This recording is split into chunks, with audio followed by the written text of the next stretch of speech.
welcome back to the Change Room Podcast. My name is Colton, your host. I have my guest here, Wyatt Creighton. Due to technical difficulties, we are missed by Kieran. He will be missed for this episode. But Wyatt, how the hell are you doing? Doing pretty good. How about you, sir? I'm doing good. So, real deal, not no more. You're going down to Kevin's Farm 14, I assume? Yeah. Tell us about that. What are you expecting to get out of yourself there? I'm expecting I need to be in good shape, and I need to be able to put some speed down on the racetrack and go fast, I guess. Yeah.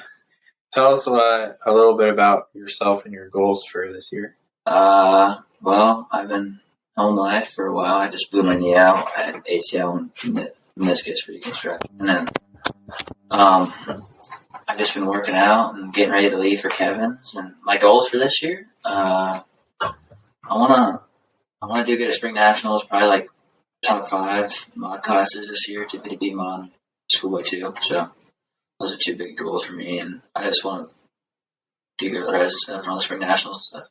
Yeah. So what are you riding? 250? Yeah, I'll ride my KTM 250. I have 2. How modded is your mod bike? Well, the 23s, I guess, like they don't have a bunch of stuff out for them yet. Uh-huh. So like, I know I'll just do like the head will be polished and all that crap and pipe, and I don't really. What's that called? Electric box. What's it? Electric box. The ECU. The ECU. Yes, they don't have that yet. Okay, so you like get prepped ready for that to come out, and then you can just pretty much throw it on. Yeah, pretty much. So like you reinforce as much stuff as you can, so that like when the big mods come out and everything, you can just throw it on pretty much. Yeah, I mean I don't have to have like a super fast bike for practice or anything, so I mean that'll probably be my practice bike, and then I have my race bike that's just brand new and has 0s an hour or something. I'll send the motor out for that and stuff. Okay, sweet man. So tell me a little bit how you got into this whole mess as in pro, like amateur motocross. Like not every kid like me gets the opportunity to travel around everywhere and race everything. I really want to know how it came about and how you and your parents just decided that you're just going to go full force into this thing. Yeah, dude, it's crazy. It's a big mess. Well, I was racing locally here in the PNW, and just we were going to like Spring Nationals and stuff, and like Texas, and all these other kids were riding every day, and I would get like a top 10, and my dad was just like, we're gonna take this to the next level, you have to be riding every day and training. Like, how'd you even start going out to all these big races and stuff? Because your dad wasn't like a big rider, was he? No, he didn't ride really much at all. So where did the heart come from? Like, where did all this start? Like, how old were you when you started? I was like 7 or 8 when I started riding dirt bikes. My dad brought me home on KTM 65, and we had a track at the house actually, and that's where I started riding. And then we went to Port Angeles and just started racing. And it just sparked from there. Fired started going everywhere. Yeah, that's super cool. So, what was your first like race where you knew that this was going to be, something that you're going to spend hundreds of thousands of dollars on every year? Man, that's a good question. Probably like the first time I went to Loretta's, like that place is gnarly. It's so hot. It's a huge deal. Yeah, it's big national. Like the top 40 kids in the country go there. Like that's it. That's probably like when I knew, like, because I was best I ever did the first year I was there. I got like 9th or 8th, and I was just like staying at home, like riding on the weekends. Yeah, you hear those stories from all the time from those kids that are like started doing it for fun. Yeah. And all of a sudden they wind themselves up at Loretta's, and they're like, "Well, this isn't meant for fun anymore. No, it's serious. I'm here for serious." It's like it's a job. Like if you want to you can make money, and you can either go work a 40-hour job at home. Yeah, that's crazy. So, who was your first like trainer place you went for specifically riding dirt bikes? Like Farm 14 or like here? Yeah, who was like pushing you to that next level? Because I'm assuming your dad wasn't like out there with a. No. Was he out there with like a time watch? And I get off the track and my dad be like, "Yeah, that's all right." No, probably Jay Whipple. He used to live down here, and I used to train with him at like Riverdale and all that stuff. And then like I was gonna go live with him for a while, and then we went to Spring Nationals in Texas when I was on Super Meets. And Levi Kitchen was training at Real Deal at the time. And he was like, "Yeah, I need to come down." And my dad was like, "All right." Just drove the motor home to Louisiana and started training there. And I was like 14. Wow. Yeah. That's crazy. That's a young age to be just out on your own. Yeah, it's a lot. I feel like it's good for me though. Like I learned how to do everything by myself and be able to do stuff by myself. So tell me about it when we're like going down there, being on your own. Was it scary? Was it like relaxing, or was it more like it was a lot of stress, a lot of commitment? Yeah, commitment, stress. Like I had to feed myself. I had to do my laundry. I had to do school, keep up on school. My mom was gonna ship me back if I wasn't doing school. And bike work, dude. I'm not a mechanic. It's hard.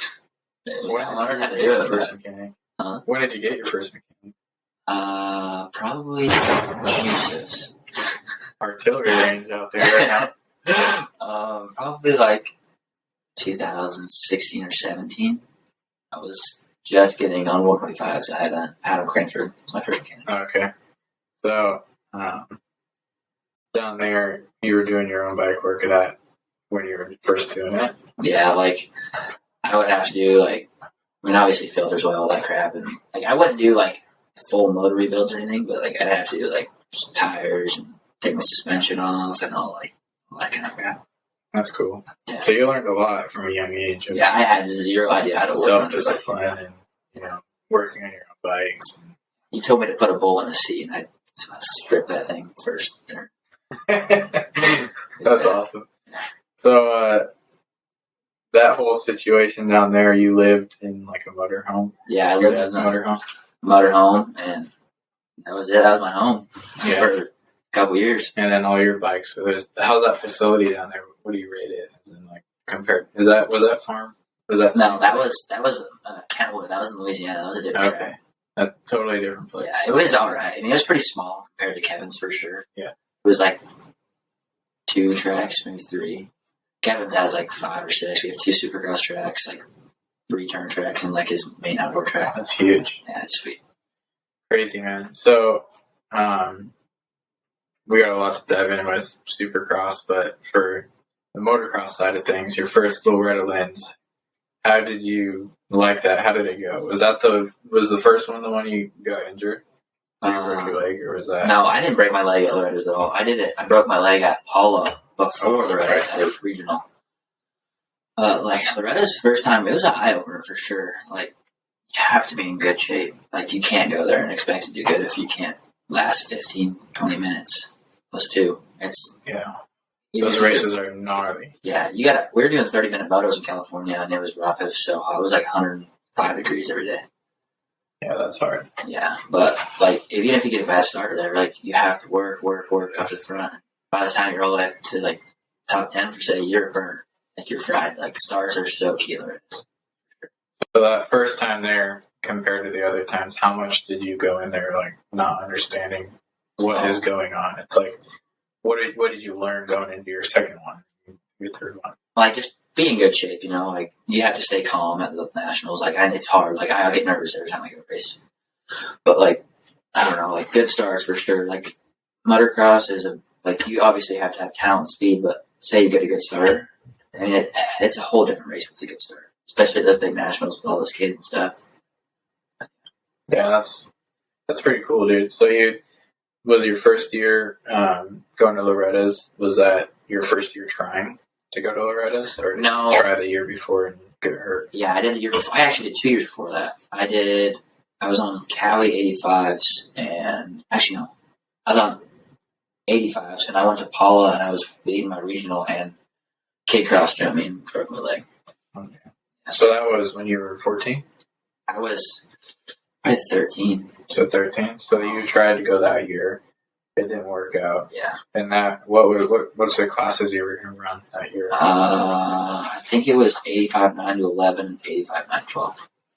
Wow. So you did go the next year then? Yeah, I think. Yeah, and that was the year that 2000, and I can't remember, but it was. I was doing mini senior 1, mini senior 2 the first year I went. Okay. That's really cool. So each time you went, obviously you're doing bigger and better classes, so there's so much more to learn every time you go. Yeah. But this last one, you went in there, you had goals, you were expecting, you knew what was going on. Pretty much you knew how it worked. Yeah. And Tell me a little bit about this last time with my brother. Like, what were some fun things you guys did? It was fun, but it was rough. Like, racing was rough for sure. Had a lot of bike troubles and stuff, and my starts weren't very good. So, I mean, you can't really do much with bad starts. Plus, your torn ACL, right? Yeah, my knee was all blown out. But, yeah, bike. I was going in there pretty excited to race. I was feeling good in California, and felt like I was in good shape for what I was dealt with my knee and stuff. But, yeah, I had a lot of bike troubles. I went with your brother. It was fun. We had a good time. We fished a lot. We went jumping off bridges and stuff. It was fun.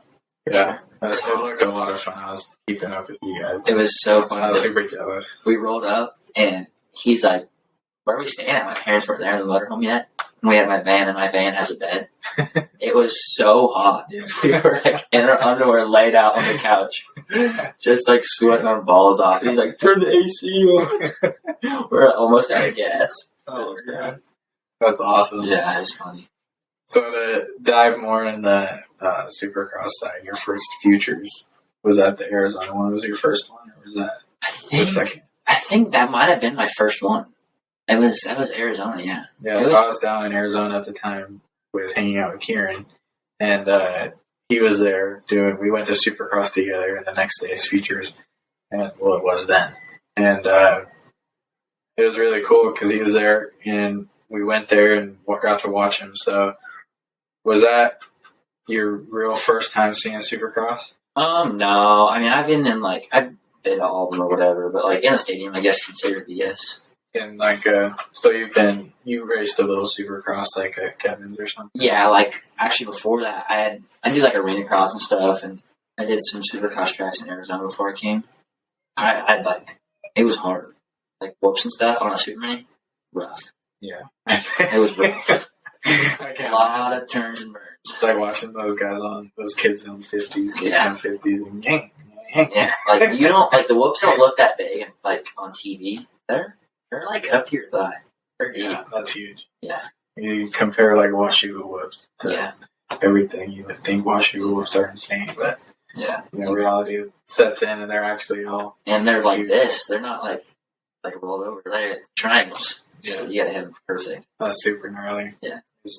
It's proven. I mean, there's pros like Mookie, round one, goes over the bars. Yeah. On the whoops. That little mistake will cost you. Yeah. Just gnarly. Yeah. Are you planning on doing futures anytime? I haven't really thought about futures yet much because we've just been working on like my knee getting back together.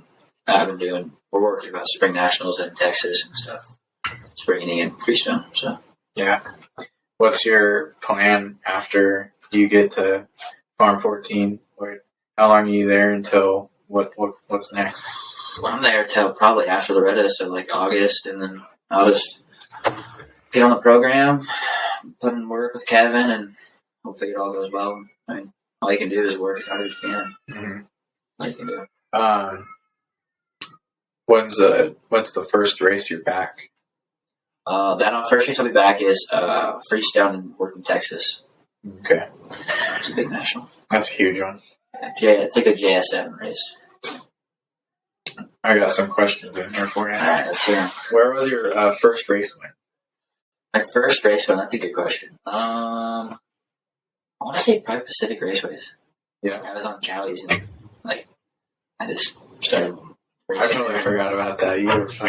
You were a baller at Pacific Raceways. Yeah. You'd go out there on your 85 and race the 250 class and whoop everybody. Yeah.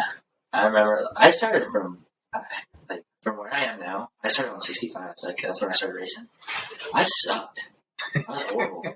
I was terrible. I never thought I'd be here today, where I'm at, in this position. Yeah. Where I could make it.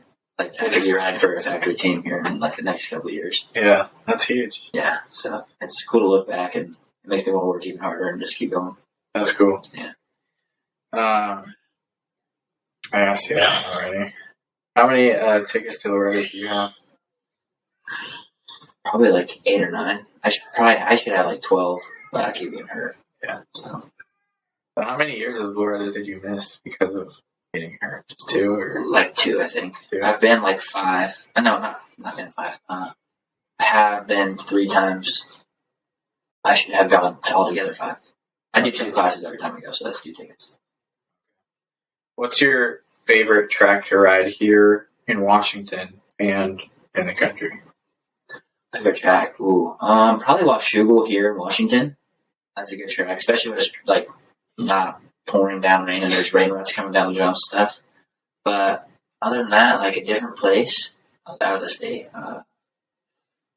No, probably Oak Hill. It's in Texas, I think. It's a sick track. They used to have a big national there, but it's not there anymore. Really? Yeah, it's sick. It's like a sandy kind of I thing. wonder when the last big national was there. I don't know, like probably like a couple years ago, like 4. I remember when it was still like kind of big or whatever. Oh. For the first time I went to freestyle and stuff. So That's super cool. If you want to buy a moto compound, where would it be? probably Florida, dude. That place Florida? is sick. Yeah, Even though it's so hot down it's there. hot, but you want to everywhere. It is Everywhere you a race sweet is place. hot. Like Yeah. the Reddis, dude. Oh my goodness, it's like a sweat box down there. Yeah, I've heard. It gets hot. All the videos and everything you guys done. It's I remember the first time I went to Loretta's, I threw up watermelon all over the fan, and it like flew back at me. It was bad. It was bad. That's awesome. Yeah. What is your go-to pit bike? Go-to pit bike. I used to have a CRF 110 that submerged in the river. No, it was at Kevin's, and I was trying to water skim this river, and I hit the deepest hole, like because it was kind of like it was like that deep, and I could skim that, and then it just went to like a 4-foot drop, and I just like the bars were just under the water, and it was no good. But I like the Honda 110s. The Cowies, like the clutch and everything, it's weird. Like you let it out sometimes, and it just like throws you like on your back. Like, the Cowies are good, but I feel like the Hondas. I have an XR100, and that thing's indestructible. Yeah, like I can jump the thing off a cliff, and it's that thing's super fun. Yeah, we have one too. Whose bike would you claim? Oh, that's a good one. Either one of Mitch's bikes or one of the Star guys' bikes. Yeah. So, well, are we talking about amateur stuff or like? Yeah. Well, if you go to Loretta's, there's that claim rule, and so this year when you go to Loretta's, whose bike would you claim? Because I know last year you probably would have claimed Deegan's, right? Yeah, Deegan's in A class now. Oh, yeah. So is he racing? He's not racing Loretta's this year, right? Yeah, he can race A. Like A is like A. There's okay. There's like he's racing East class or East West, East Coast 250. He might race outdoors, but depending, he'll post it or whatever, do all that. But if I had to claim a bike, it'd probably be one of Mitch's bikes, like Pro Circuit bike or those things are so sweet. Yeah, those Pro Circuit bikes are set up. Like you see them. Like I know kids that like race them, like I'm friends with whatever, and like you look at their bikes when they're at the track, they are dialed. They're perfect, clean. Their amateur program is pretty solid. That's sick for sure. Yeah, they've got quite a few. Is there any Pro Circuit guys at Farm 14? No, not that I know of for now. Because they usually have their own thing, right? Yeah, Pro Circuit, there's a lot of kids down in California. That's their main place. Gotcha. Yeah. Is there any factory kids there? At Farm 14? Yeah. Avery is. He's on Yamaha. Oh, okay, yeah. And then this kid... What's Star? No, Rock River. Rock River. Yeah. Well, the NSA team, that's what it's called now, Rock River NSA. But I think that's it. Yeah? Yeah. Would you have gone to Club MX if you could? Actually, that's a funny thing you asked that. I was going to go to Club for a while, and then Kevin was like, we went to Farm 14 or whatever, and it was good. The place is good. And I feel like Kevin has a lot of potential now with just him. Mm-hmm.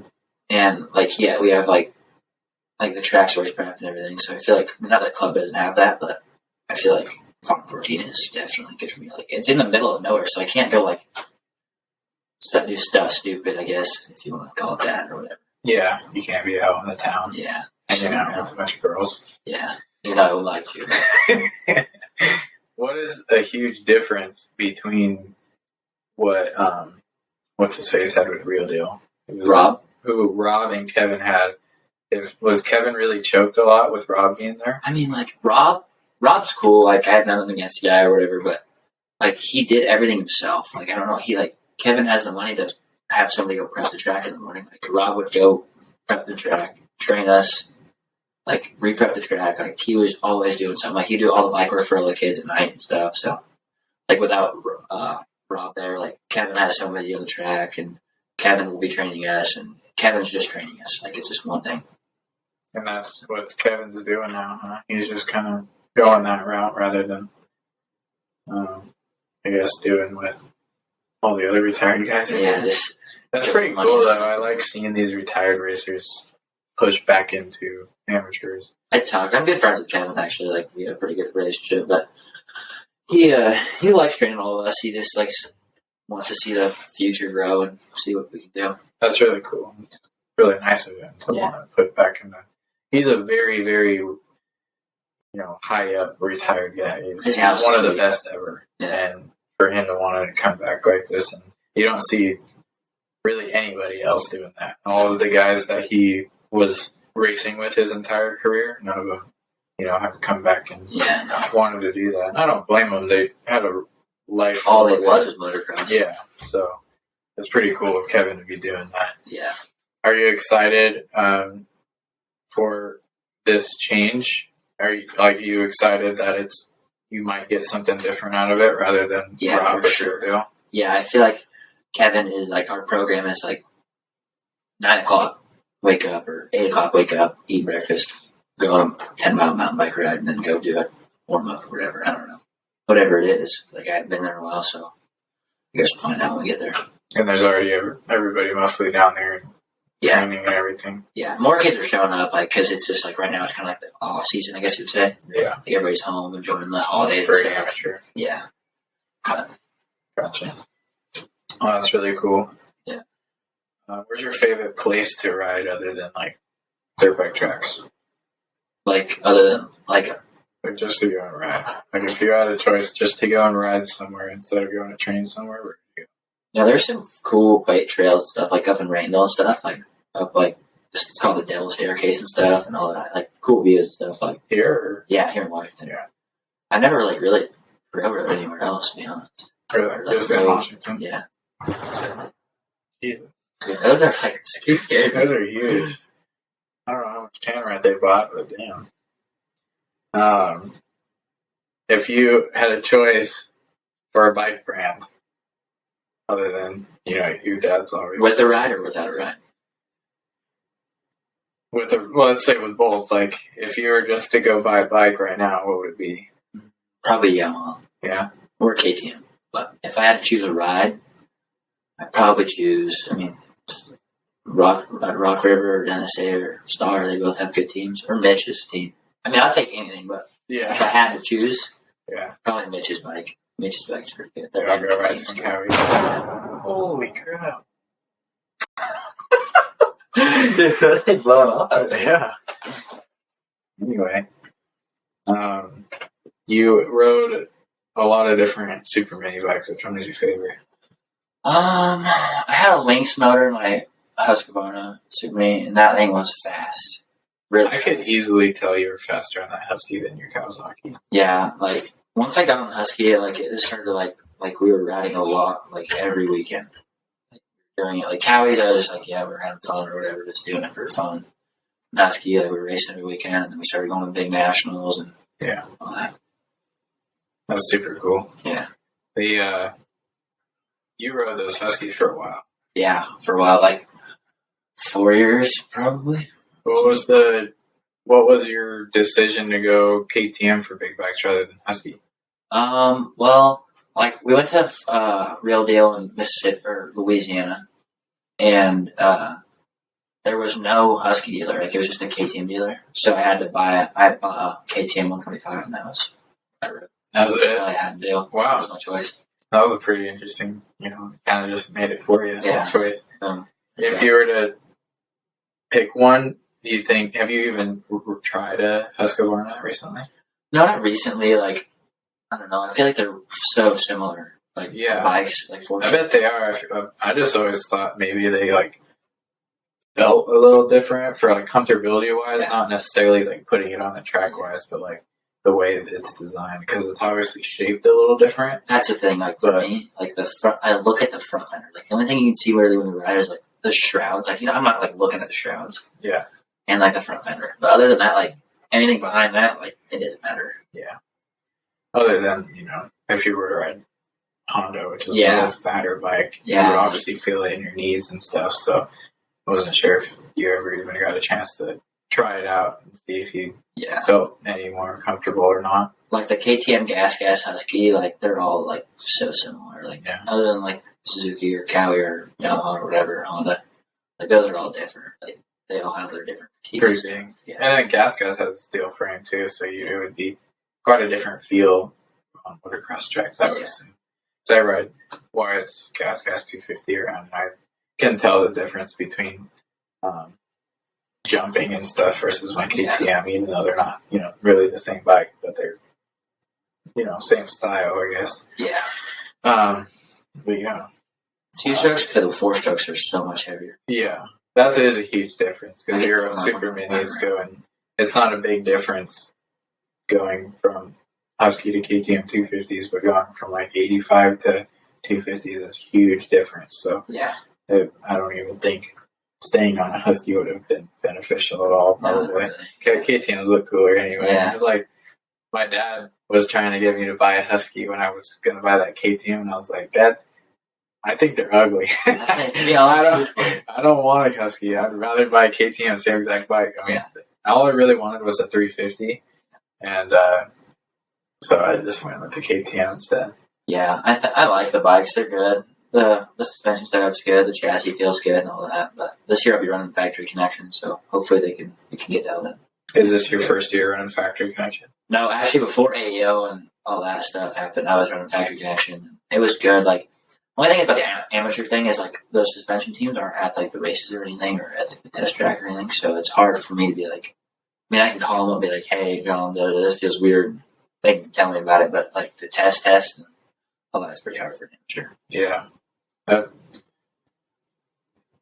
don't even know if, do you know guys that have enough support to, is there any guys down at Form 14 that even has enough support to have guys there to adjust any of their suspension? No, not really. Like, even Avery with a factory ride, like, their suspension guy's not going to be there or anything, so. Yeah, that's a pretty big deal. You kind of have to suffer through, you just have to ride it, get comfortable on it rather than want to fix it. And you can call the guys up and be like, "Hey, this feels weird." And if it's like really bad, or if you just have no idea what's going on. Yeah. I wouldn't. Like, when I ride bikes, I'm like, "Oh, it is what it is." Yeah, ride it. That's how I grew up. Like, my dad was just like, "Oh, that sucks. Just keep riding." And I'm like, "All right." Just send it. Pretty much. Bars are twisted backwards. Pretty much. Is there any other cosmetic stuff than obviously you do motor work and suspension and everything, but are you running anybody's stuff like that are helping you out? This year, O'Neill's helped me out for gear wise and stuff like that. And Bell will be like my dad and a bunch of other like smaller companies and stuff and all that. It's really cool. We'd love to help you out. I know. We're setting up a website right now. We're got all these stickers made. We got a bunch more made. We'll do a helmet sponsorship where you just slap one of those on there and we'll give you some, contingencies or whatever, just some gas money here and there. But everything helps, I guess. Yeah, right? For sure. Give you some food money, go out on the town. That's what I'm talking about. That's what I'm talking about. Throw down some shirts and stuff. So once we get all that rolling and our website up and get more videos out and stuff, we'd love to help you out a little bit. Yeah, and advertise and stuff. We'd really love to help you out where we can. It'd be cool to see. I would love to help out a lot of local guys too, doing like the Nork stuff and the Nork racing. I'm excited to see you guys grow and like the podcast start people start listening. So. Yeah, I'm excited. I really need to invest in a lot more technology and stuff, but that's just the part of the growth, I guess. Yeah, it'll get there. We enjoy it. It's fun to just get on here and talk. Just do it for fun. Yeah. Even if it doesn't like get like huge or whatever. Yeah. Which I'm not like shooting for that or anything. I don't want to be a life. Man. Yeah. I like to do other things, but if this was something we always sit down and talk, and it's like we should just record this. Yeah. It's fun to just hang out and record, and I got friends like you to help it out because you're pretty big. So, well, thank you very much for being here and doing this with me. Shout yourself out to the few viewers we have. Well, hold on. What's your socials and stuff? My Instagram's Wyatt_Creighton84, and then that's about it. Yeah. That's all I really have. Sweet, man. Ladies, Snapchat? No. Throw it out there. I don't even know what my Snapchat is. I don't even remember it. Wyatt_Creighton. There you go. How do you spell your last name? CREIGHTON. There you go. Ladies, hit this guy up for all the ladies. I'll be gone, but I'll come back, I guess. Right. Well, I have one last question before we go. What was your worst crash?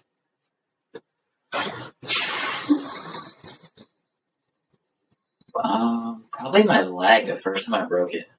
I got cross jumped and I hit the deck hard. I don't even really remember. I wasn't even out. I don't even remember. Hit the ground and I woke up. And my leg was just sideways. It was bad. All right. Yeah, it's not good. All right. Well, thank you for joining us. This is getting off. Thank you for hanging out and watch this guy on all the Racer TV stuff. They do a lot of the recordings for Loretta's and Minios and all that stuff. So look out for the 84. Are you 841 or 84? Look out for the 84 on the KTM Wyatt Creighton. Thanks for hanging out. See you later. Yeah.